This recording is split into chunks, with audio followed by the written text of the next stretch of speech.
When we talk about Africa, I always say this. If we only tell stories of potential without acknowledging the problems, then we're not telling the full story. Because, like every other country, every city, Africa is what it is because of both of its beauty and struggles. And if we're serious about building, investing, or even calling ourselves students of knowledge, then we have to understand the realities on the ground. Okay? It means knowing that development isn't just about money, it's about people. It's about the mother who crossed a border with nothing but her children's birth certificates. It's about the student who can't attend school because there's no classroom left standing. It's about understanding that before we talk about Africa rising, we have to face the truth of what many Africans are rising from. To build anything meaningful, we have to start by listening, by learning from those who are living the stories we often just read about. Because if we ignore the cracks, we'll never understand the strength it takes to rebuild. That's what this conversation today is about. Today, I'm sitting down with DarAid, a humanitarian initiative working directly with Sudanese refugees on the Chad-Sudan border. Their mission goes far beyond aid. They're providing healthcare, education, and sustainable opportunities to rebuild lives in the middle of crisis. This episode is part of my commitment to not just talk about Africa's potential, but to also give a platform to those doing the real, often unseen work on the ground. Because before we talk about investing in Africa's future, we need to understand the people fighting to protect that future right now. So, let's get into it. Okay, so in one of my previous episodes, I covered the conflict in Sudan. And for those who haven't watched it via YouTube or listened to it on my audio-only podcast, I highly recommend that you do, because in that episode, I touched not only on what's happening right now in Sudan, but primarily focused on how we got there, from Sudan before colonization to after colonization, and all the historical nuances that help piece everything basically together. Now, what I didn't do and what I would love for you guys to do is to go in depth and really emphasize the issues on the ground right now. Could you explain to us what is happening in Sudan today, the seriousness of the situation, and why we should all be paying attention? Okay, so right now there's a quote unquote civil war going on in Sudan, but it's way more nuanced than that. There's been underlying issues in Sudan for decades now, but currently there's two forces going at each other. There's the RSF, which is the Rapid Support Forces, and then the SAF, which is the Sudanese Armed Forces. So these two are fighting each other, but it's more tragic than that because it's the civilians that are getting more affected than the military troops. So they're targeting civilians, especially the RSF. It has a history of targeting civilians, as formerly it was known as the Janjaweed. And by that title, under the rule of the Omar al-Bashir, which was the former president that was overthrown, they committed mass murders and basically berated all the non-Arab tribes, especially in the western region, which is called Darfur. And they're now under a different name, but they're committing the same crimes that they were doing before, but just with the pretense that they're fighting for power. And again, people tend to ignore it because they say it's a civil war, but I would say it's way more than a civil war.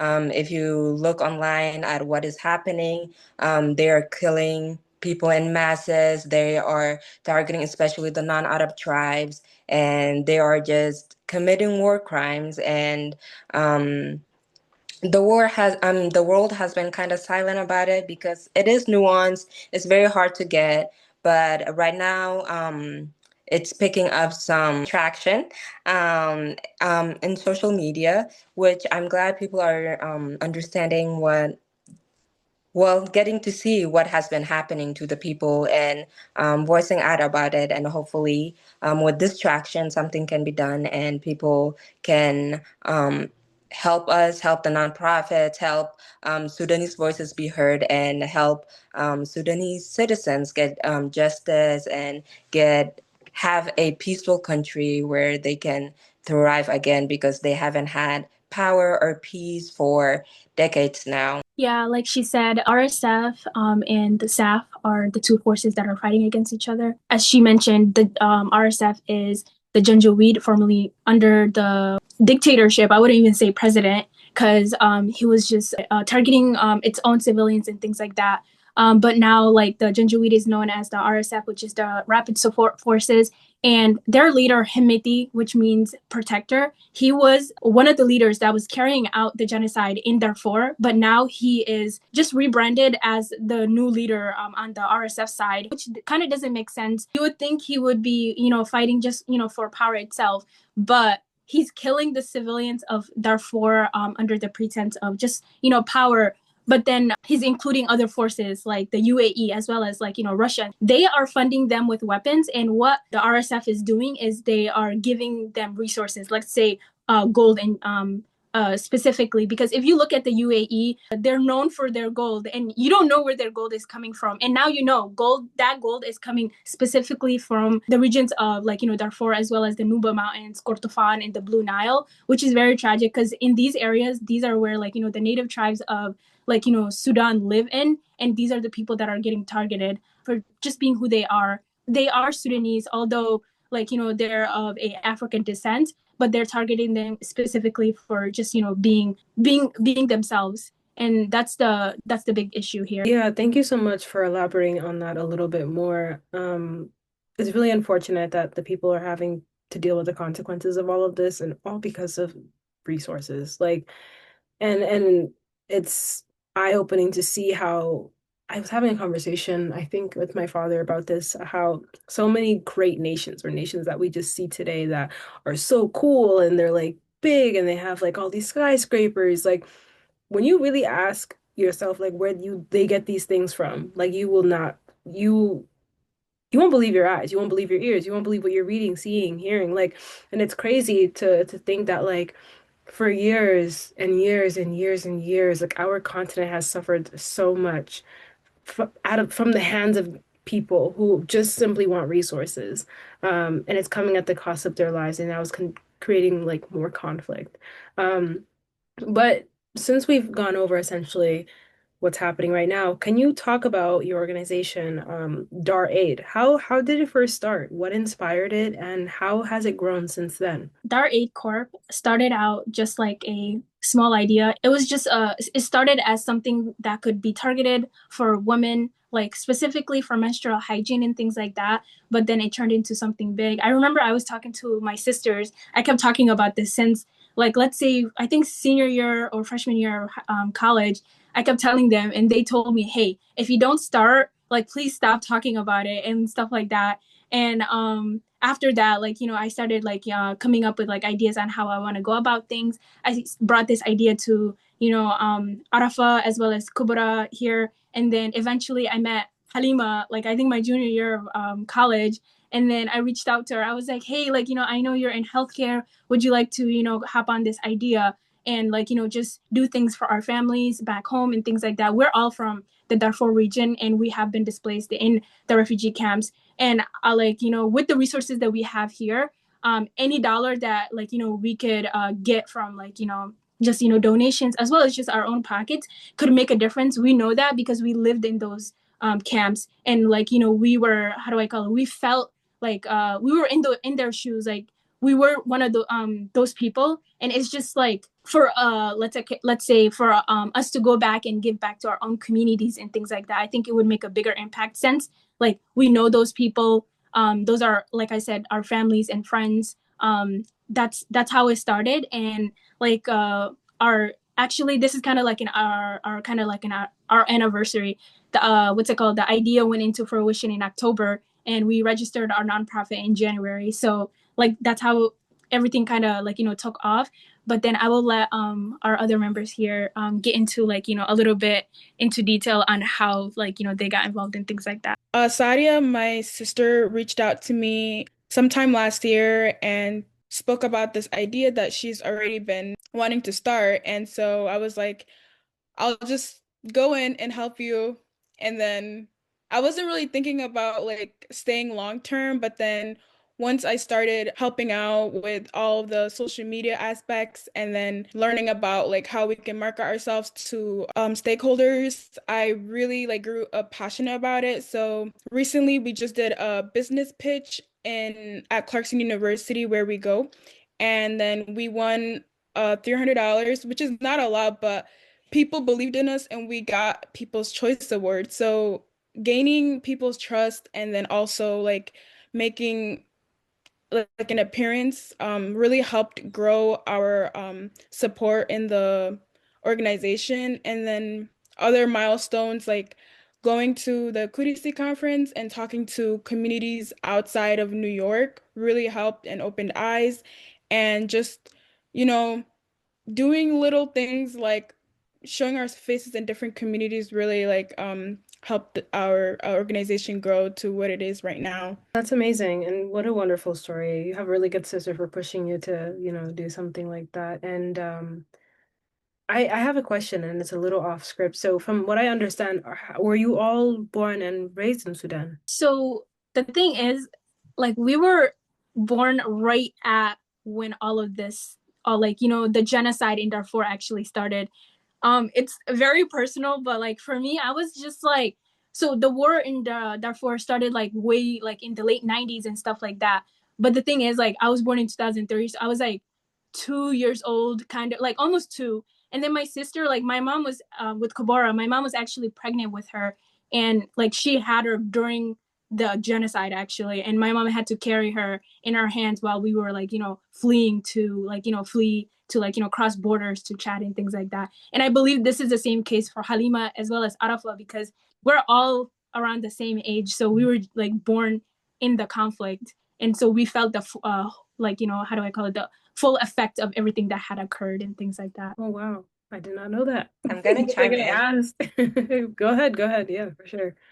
Sorry, because my mom always tells me this story and she tells me it often. I don't know why, but I was exactly 42 days old when my mom actually fled. It was the day that my grandfather was also killed. So like she said, the war had been going on since the late 90s and it was like on and off. So like they would come attack the villages and then they would flee and then things would quiet down and then they would come back and then it was just going on. And then at this time in 2003, this is when things really started picking up. They were attacking like the whole region, that whole like Darfur region, like the whole villages were being wiped out and everything. So at this point, they had to flee. Like it was no coming back. And my mom and my aunt were like out gonna go get some water from like the well and something, and then like they heard all these screams and stuff, and the people were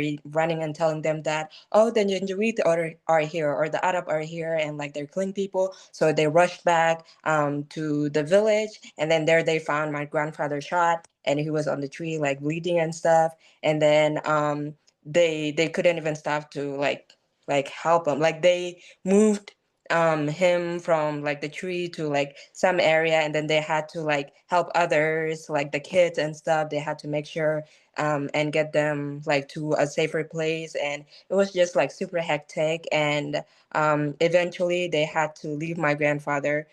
He was also like telling them, I'm not gonna survive this, like you all go ahead. So unfortunately they had to leave him with, I don't know who, but like they had to take the small kids and just with their kids, and that's it, like nothing else. All their houses were being burned down, and they were just trying to grab the kids they can find, and then they just fled. And my mom always tells me this, and I'm like, she was like, that was the day that your grandfather held you for the first time, and then that was the day he was also gone. So I don't know, that day just it just always sticks in my head. So I feel like I have a real connection with what's going on in Sudan, because like I'm sure everybody does, because I feel like every Sudanese person is impacted by this, whether like directly or indirectly. But like when you just hear of these stories, it just reminds me of like our own situations and how we ended up in refugee camps, and how I never got to experience growing up in my own country or like seeing where I was born. And I don't think I'm ever gonna get to experience that. And the first time I ever got to stay in my country and like learn the culture was when I went back when I was like in freshman year of high school, and then that's like I spent like a year or so. And I don't know, it's just with everything going on, it's just like the whole thing is just kind of makes me sad, and it's just I don't know. Sorry, I went off topic. Do not apologize. And thank you for sharing that story. Brings literally tears to my eyes, hearing you talk about it. It's not easy knowing that your mother had to go through that. And what you literally said gave me goosebumps. The day your grandfather died was the first day he held you. And I just think that it's so absurd what's happening. Like, you sometimes are just like, do these people have an inkling of empathy within their heart to see what they're doing? The families they're tearing apart. It's not only did you lose him that day, but you lose a part of yourself. You no longer can stay in that region. Like you said, you no longer could grow up in a place that you've always called home, or just a place that you should be entitled to grow up in. All over what? Like it's absolutely sad. And may Allah grant him Jannah. And it's absolutely crazy what people are experiencing on the ground. Um, and you guys have very strong parents for having to escape that, it's very upsetting. Um, I want to go back. Sorry, I went off topic, but I was just curious because you brought that up, and I was like, let me ask. Because everyone has their own unique stories when it comes to why they are, passionate about anything, right? Everyone has a why, and I think that definitely shines through when it comes to this organization. But from my understanding, your organization or initiative, I should say, provides healthcare, education, and sustainable opportunities, which are all very big, important, massive pillars when it comes to rebuilding lives and rebuilding communities. So could you walk us through how you do each of those? So for example, like how do you provide healthcare? Like what does education look like on the ground? And what kind of sustainable opportunities are you creating for the refugees or communities you serve? So a lot of the displaced refugees were formerly students in medicine or studying to become teachers themselves. In terms of healthcare, there are already established organizations like the Regional Medical Organization, and they right now are providing healthcare to the refugees in the different camps around them. And we also partnered with them recently for a cholera mission. So, in terms of education and healthcare, those displaced students are taking initiative and helping in the ways that they can. Um, in terms of sustainable projects, right now these are just ideas that we have, but we want the communities to be self-sufficient. We want them to have businesses that they can that can give them income instead of relying on outside forces to constantly give them aid. Also, Sadia can add on to this, but the Chadian government is providing land to to the Sudanese refugees because they possess skills in agriculture. They're good with farming and they can make the land fertile again. The area they are in is a desert, but with the skills that they have, they can revamp it and grow produce and other kind of foods to help themselves instead of again relying on outside sources. Yeah, as Kabara was saying, like a lot of these people like were already working or were students that were, trying to get into the profession and things like that. And now that they're displaced, they're utilizing the skills that they have to help their communities. But the thing about like, the Chadian government investing in these refugees is that Darfur is usually like mainly known for its like, farming and things like that, especially like the Masalit tribe. We're known for like, farming and like, just how do I call it? Using the environment around us to sustain ourselves and have been like displaced in areas like that. We although like that area is like it was fertile before, but then like over time it got like arid and things like that. And what like these refugees are doing is that they are using this to like garden and things like that. And then the Chadian government saw that, so they're investing in them. They're giving them land to like basically work the land, but then in turn like what do you call it? The Chadian area, like the eastern Chadian area is becoming fertile again, like just by the Chadian government giving them these chances and things like that.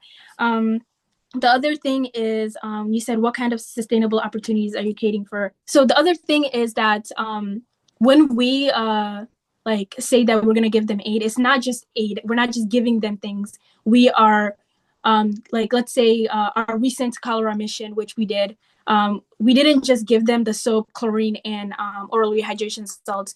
We also like had the Dirigil Medical Organization give workshops to 30 individuals on preventative care on, like, any of these bacterial diseases and things like that. So anytime that there's an outbreak, now these people are gonna go out in, like, they're able to go out in the community without like outside help coming in to help them. They're able to go in their communities and like just basically educate themselves, which is more resourceful because you're teaching them to teach themselves, which is better than like just waiting, like, on people. When you have like bacterial diseases like cholera, they spread fast, especially in areas that are so small and crowded. It spreads like wildfire. And for to, like, to have these volunteers learn about it, but then also go out and teach the communities and things like that. Or like what do you call it? Each time, like, they do have these outbreaks, they're able to help themselves instead of like, waiting and things like that. So that's like another sustainable aspect of DarAid. Like, we don't just give aid, we also educate them on why we're giving them these things and how they could utilize it, and like, for future tenses, like how they could, like, revisit these things and help themselves again. And in the future, we are also thinking about like coming up with ways that, like, we could give opportunities specifically to teachers and medical professionals on how, like, giving them resources like pens, pencils, classrooms, and things like that, so they're able to like teach their communities themselves instead of, like, again, having outside aid come in and help them. I think that's wonderful. You're doing so many important things. And I cannot wait to see the impact of it all. One of the many reasons why I started this podcast, A Lot About Africa, and I talk about Africa the way that I do, is because I want to encourage investment from people who might have left home when they were really young and they were born and raised in the West, or maybe they were born and raised in the West, but their parents are from back home, but they immigrated here and they have some sort of a connection, but encourage investment, not in just in that sense, like financially, but emotionally and intellectually, by taking the time to really educate yourself about what's happening, and staying on top of it because of the negative narratives that have been spewed over decades about Africa or certain African countries due to colonialism, right? Because the continent, we all know, holds so much untapped potential today. Not just they think they know they got everything. You know what? Let me not, because then they're gonna really figure out what we got. But I always say that Africa does not need to be saved. It just needs to be understood and supported within. And I think what you're doing through this initiative is deeply connected to that kind of development, right? Even if that doesn't mean that you're like building skyscrapers or private corporations. That being said, I wanted to ask something a lot of people tend to think about when it comes to charities, humanitarian aid. I've thought these things growing up myself, people around me. We often feel a little skeptical about where their money is going, right? You see some sort of an organization with an ad like, hey, help out here. This is happening in this region. Your help will be deeply supported. And then you send it online, and then you don't really know where the money goes, right? And that skepticism is rooted in past experiences, right? Maybe from seeing their parents or others try to build something back home and only watch it crumble. Or like there's been so many situations or just like schemes that have happened over the years with certain like charity ads, for instance, like those ones that you see on TV, and then they lie and then like they take that money for themselves and they don't actually give it to people who need it. But could you just talk about how your initiative works behind the scenes, right? I think it'd be really interesting to kind of tap into that. And how are you able to run it from the United States, right? And what systems do you have in place in order to maintain transparency and ensure trust? So, transparency is really important for us, since we do run the organization from like the grounds in the US. Like, we're all from like different parts of like the United States.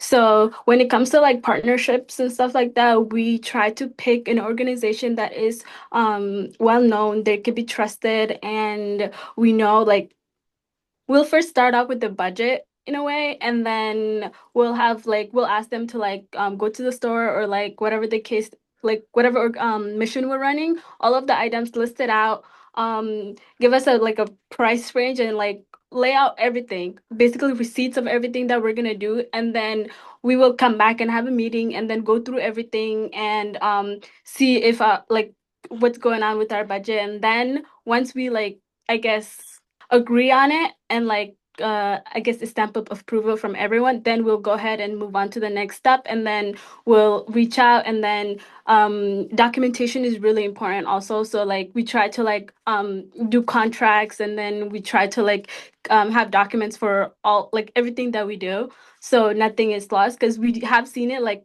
since like we're all from like Chad, and like we see our parents like sending money, or like organizations starting up, and then they'll send money back home and then they're not being used properly, obviously. So we don't want that to happen. So we try to like have documentation, receipts, and videos and photos, and like the distribution of it all. So like and we share it on our social media pages as well. So we try to like keep it transparent as possible to like have it like not being like, oh, you guys are not using it properly. So we try to get that out of the way and like try to like document everything, and then make sure everyone is seeing like the behind the scenes of like what's going on. With like the, especially the money thing, this is the thing that a lot of people are just like, how are you like, utilizing the money and things like that. And one of the things is we are very, very adamant about when it comes to receipts. Like we ask them the amount of things that they bought, as well as like how much it cost, and then for them to like actually like stamp it. And then like we also ask for pictures of the product they actually bought too, so that we know. And the other thing is like these organizations that are already on the grounds and things like that, they're well known, they're trusted, like the community has entrusted them, and they have been doing the work and things like that. And when we talk to them, we don't just do one meeting and just say, hey, like, we're done. We do multiple, and just to see like, how things are going to go and things like that. And over time, like we build that trust, and we sign contracts so that like if everything like on that contract is not done, then our mission is not complete. And also like in the beginning, we do surveys, let's say like what's needed, and then at the end they do another survey on like the impact. Let's just say for the cholera outbreak that happened this September, they reported that there was 58 cases that were reported at the beginning of the cholera outbreak. There was 28 people that were admitted, and then one person that had already died from this bacterial infection. And so we analyzed it. We like also talked about what is needed to basically counterattack this outbreak. And so we determined that we needed chlorine as well as soap and oral rehydration salts for those that were affected. And then at the end, we asked these nonprofit organizations to go back and then do like an assessment on like what was the impact and things like that. They got back to us, and with that $900 that we fundraised and gave, they were able to reach 670 families. Our target was just 500, but they reached 170 families more. And they also let us know that overall they distributed 900 kits, and then they sent sealed like receipts of everything. And so this is how we know like, these are the things that are getting done. And so we also like, document at the end. We do case reports as well as final reports, just to solidify everything, so we can build that trust between our donors, as well as like, build that trust with the people that we are helping and things like that. No, I love that. And I thank you for being transparent about transparency. I love how you are not only figuring out how to be transparent for now, but you're also thinking about later in the future, right? You're thinking about, because this conflict is not ending like anytime soon, it seems like. I mean, it hasn't in years, and I really hope it does. But for instance, this is going to have to be an initiative, unfortunately, that's going to run for some time. And if you want to build that trust and you want to build that support and you want to give people back home those resources and things they need to survive and take care of their families, you have to build some sort of momentum and you have to build transparency. So I love that the steps and the stages that you are taking to do all of that. I really commend you for that. It's not easy. But the fact that you're doing that, especially considering like the horror stories we grow up hearing when we're young about sending money back home and where it goes and that it gets misused, or I don't know, someone said will give it to someone else instead of who are they supposed to give it to, you get traumatized, like, not gonna lie. And then, the fact that you guys are really on top of everything that's happening and you're documenting it, you have reports You're communicating amongst yourselves very diligently, very efficiently. I really commend you for that. It's not an easy thing to do. And I think like technology makes it also a lot easier. So we can't completely like blame our parents for all the people who scam them. But we have the resources now, and it's a lot easier to kind of get around those things. So I love what you're doing, and I love that you're transparent about it, because what's happening on the ground right now is not like games. Like it's not, it's serious, right? And we want to make sure that we're able to help the people who need help, and not feel like we're just doing it for our own profit and our own gain. So your initiative is called DarAid, which is such a beautiful and meaningful name. Can you talk about what this means and why you chose that specific name? I asked this question because I saw a TikTok on it, but it'd be great if you guys could also talk about it here. Yeah, definitely. So we were just in the beginning stages of our nonprofit. We had just gathered a few people, and we hadn't really decided on like the identifying factors that were gonna shape our nonprofit. And we just started brainstorming, and we figured the name was going to be very important, as it was gonna be like what people thought of when they thought of our nonprofit. And we really wanted it to be rooted in our community. We wanted it to mean something. So we started brainstorming on ideas that combine not only like where we came from, but also our culture and our language and other works. So just I don't know. I was just thinking, and I we had sent like a group chat, like, "Hey guys, like come up with a name." We know we're not the most creative people, but we started thinking, and I was thinking, and I was like, you know. Dar, and DarAid, Darandoka. Darandoka is like what they call the Masalit land. It's not like an official name, but the Masalit tribe usually refers to it as that. And then the Dar, that word means land. So I was like Dar, and then we also wanted to include the word aid because I mean it was rooted in aid as we were going to be helping people. So we were just like, okay, Dar means land in the Masali language, and then aid in English means aidfulness or help or yeah, giving help, and then in Arabic it also sounds like Eid or the festival, the Muslim festival and stuff. So I was like, okay, Dar Aid, that sounds good. And then there was also a prototype called Dar al Aid, which would mean the land of the help or the land of the aid, or it could also mean like the land of the festival if you interpret it or if you perceived it in an Arabic way. So I texted our group chat. We had a group chat. So I was like, hey, I'm thinking about this. And then let's see what you guys thought of it. And then I explained how I came with it and what it meant. And then a lot of people liked it. We first went with Data Aid, but it just didn't flow right. And everybody decided on Data Aid. And then it just went from then on. Now we're Data Aid. And it's just, I don't know, it just feels like it's so long ago, but also like things just started moving on and everything else just fell into place. No, that's beautiful. I love it. I feel like that's how I feel about the title of my podcast, Baying Out About Africa. I don't even remember how I got that name. I'm not gonna lie. But I love how yours holds so much significance and meaning. Mhm, And it just makes you wonder, what does DAR mean, you know? But I love that it's connected to your entire mission. I mean, I guess mhm, I would say my title is connected to my mission, but it's not as deep as yours for sure. But no, I love that. So when I spoke on the phone with Sadia about like 2 weeks ago, when we were talking about filming this podcast episode, she had mentioned to me that you guys had like some sort of initiative coming out within this nonprofit. Could you explain what that is? What inspired it and how it connects to the work that you're already doing?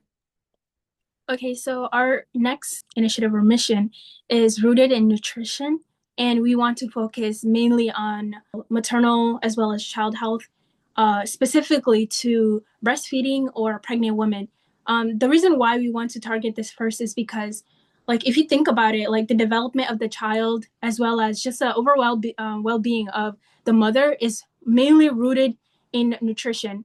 And like if a mother is pregnant and they're not getting enough nutrition, it's affecting them because now they're losing nutrients because that baby is taking all of it, as well as like if the mother's not getting enough nutrients, it affects the development of the baby overall. It's going to be born really small, skinny. All of these things play a factor into, like, the growth of the baby.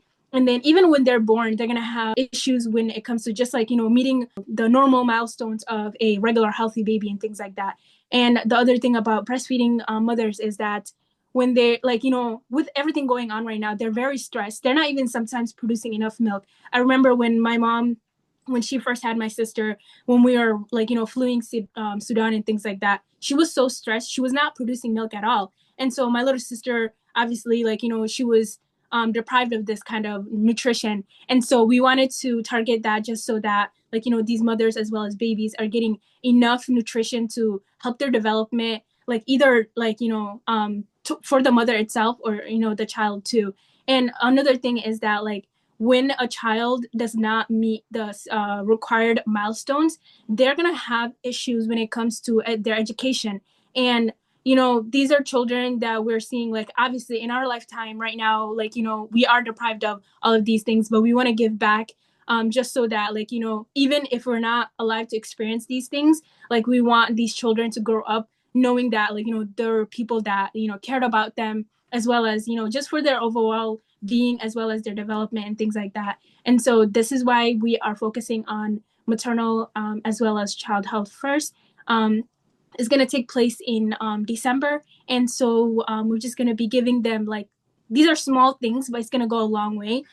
Sardines, these are, like, very nutritious because it will give them like, the omegas, like, the essential oils and all of that stuff, because, fatty things are, well needed, as well as pearl millet and then sugar. So initially we were gonna do rice, pearl millet, and sugar and stuff, but right now we're leaning more towards pearl millet and providing just the basics because they usually don't have the basics. So we're providing millet, which they usually use for cultural foods to make like something kind of like fufu. We call it asida, and then they can use like the sardines to make like some kind of a stew to eat with that. So we're just trying to help them get like their basic necessities so that they are able to thrive and able to feed their families and also like feed themselves because mother's instinct, if there's not enough food, they usually think of themselves the last. So they like feed everybody else and then they don't have much for themselves. But we want to provide ample so that they can have enough and therefore the babies can actually have the adequate nutrition that they get to thrive as well. No, I think that's amazing. And when in December specifically is this date so people can know where to find you, how to, play a role in aiding you in this initiative and things of that sort? So the duration of this whole mission is going to be a month because in the beginning, obviously, they have to go in the market and then buy these items. And then when they come, they have to, like, they did a survey already on, like, who's going to need what. But the thing is, like, they have to go in the community, also distribute as well as educate and things like that. So doing this is going to take a while. So the duration of the mission is the whole month. But then we do have a spot fund. It's kind of like an GoFundMe where we're collecting all the donations and things like that. So if you want to help us out with anything that you can, go ahead and I don't know, like I'll provide the details. Yes, please send me that link ASAP so I can so people can find it in underneath this episode. That'd be great. I definitely want to contribute myself as well. Especially about hearing how transparent y'all are. I finally feel like, okay, I'm gonna put my money somewhere and I know where it's going. It's not gonna end up in the wrong hands. But no, that's great. And my last question. So for those of us who want to help Africa, whether that's by providing aid, supporting communities, or simply just contributing to some sort of change in any way, shape, or form, but they may not even have like connections back home like many of you might. So this question may be a little difficult to answer because it seems like you have a lot of help from people on the ground that you know. But how would you suggest they go about that? And for those who do have connections like yourselves, what would you recommend they do differently or more effectively to make very tangible impact on the ground? For those who want to help but don't have connections back home, we suggest you guys do research on credible organizations that have initiatives on the ground, and then also looking for communities that have ongoing projects and that need aid, especially with the recent crisis that has happened in Al Fashir. There are a lot of vulnerable communities that have been displaced and are um, in newer camps that have no voice or that have no visibility like other camps. So doing research and also taking the initiative to fund those organizations that are doing the on the grounds work is the first steps you can take into helping people back home that you have no connections to. And for those who do have connections, we encourage them to continue providing aid, I guess amplifying the voices of those who are already doing the work, and even starting your own initiatives, maybe starting your own organization and putting in that effort. When we first started, we had no idea what we were doing. The first step we did was talk to our communities. And then one person was like, "Oh, we know someone who's already doing the work that you are interested in." And then from that one connection, we were able to set up those meetings to talk about the missions that we are planning on doing. And then um, just from having these conversations, we are here today. Have already completed our first mission where we helped communities who were affected by the cholera outbreak. And so, yeah, just starting the initiative and putting in the action really does uh, impact the people back home that are needing these kind of support. Like Kabara was saying, yeah, just start. That's all that's needed. And then from there, like talking to people in your community and they'll give you connections. And the other thing is like when you make yourself visible, that's when people start reaching out.